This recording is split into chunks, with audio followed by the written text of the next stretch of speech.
Hazrat ibn Abbas radiyallahu anhu says that when the verse, "And, O beloved, warn your nearest kinsman," was revealed, the Prophet sallallahu alaihi wasallam ascended the mountain Safa and called out, "O Banu Fihr, O Banu Adi," the branches of the Quraysh, until all the people assembled there, and those who could not go there sent their representatives so as to inform them what had happened. Then Abu Lahab as well as the Quraysh turned out.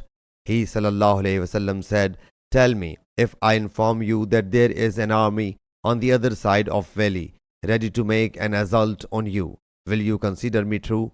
All of them said, "Yes, for we have heard nothing but truth from you." He sallallahu alaihi wasallam whereupon said, "Then I warn you against a severe torment on the day of resurrection that is right before you." So Abu Lahab said, "May you perish. Have you assembled us only for this purpose?" So this was revealed. Perished be the two hands of Abu Lahab, and he is already perished. His wealth and what he earned availed him not. Sahih Bukhari, Hadith number 4770.